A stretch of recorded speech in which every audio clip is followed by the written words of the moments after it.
രണ്ടാമത് എനിക്ക് ഓർപ്പിക്കുവാൻ തക്കവണ്ണമുള്ളത് the authority of Jesus over the nature.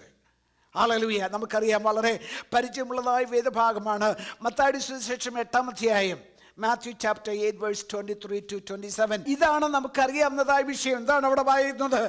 Hallelujah. Then he got into the boat and his disciples followed him. Suddenly a furious storm came upon the lake, so that the waves swept over the boat. But Jesus was sleeping. The disciples went and woke him, saying, Lord, save us. We are going to drown. He replied, you of little faith, why are you so afraid?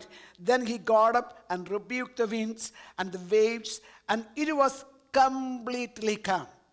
Praise the Lord. Then these men were amazed and asked, what kind of man is this? Even the wind and the waves obey him. Praise the Lord. ദൈവമേ, എന്താ അവിടെ ഓർപ്പിക്കുന്നത്?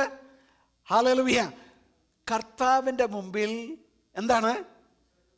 ആമേൻ. Hallelujah. പ്രകൃതി പോലെ എനിക്ക് വേണ്ടി, നിങ്ങൾക്ക് വേണ്ടി എൻ്റെ കർത്താവിൻ്റെ മുമ്പിൽ ഹല്ലേലൂയ ആമേൻ അനുസരിക്കും. നമ്മൾ എത്രയോ ആമേൻ കഥകൾ അല്ലെങ്കിൽ ഇല്ലസ്ട്രേഷൻസ് അല്ലെങ്കിൽ സംഭവകഥകൾ കേട്ടിട്ടുണ്ട്, നമ്മുടെ നാട്ടിൽ തന്നെ സംഭവിച്ചതായ കാര്യങ്ങൾ. ഹല്ലേലൂയ. ഞാനിവിടെ പറഞ്ഞിട്ടുണ്ട്.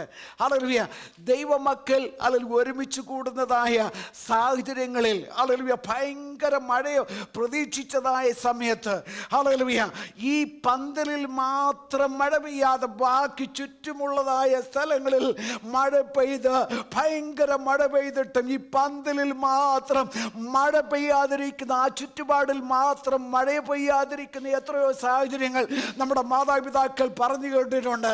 ഞാൻ പറഞ്ഞു വരുന്നതിൻ്റെതായ സാരമെന്ന് ചോദിച്ചാൽ ഹല്ലേലൂയ നമ്മുടെ പ്രാർത്ഥന കേൾക്കുന്ന ഒരു ദൈവം എനിക്ക് വേണ്ടി, നിങ്ങൾക്ക് വേണ്ടി ആമേൻ ഹല്ലേലൂയ അന്തരീക്ഷത്തെ പോലും ഹല്ലേലൂയ ദൈവമായി കർത്താവോട് ഓർപ്പിക്കുന്നത് പ്രകൃതിയെ പോലും ആമേൻ പ്രകൃതിയെ പോലും അവൻ തൻ്റെ പരിധിക്കുള്ളിൽ തൻ്റെ അധികാരത്തിനുള്ളിൽ കൊണ്ടുവന്ന് നമ്മെ സഹായിക്കുന്ന ഒരു നല്ല ദൈവം.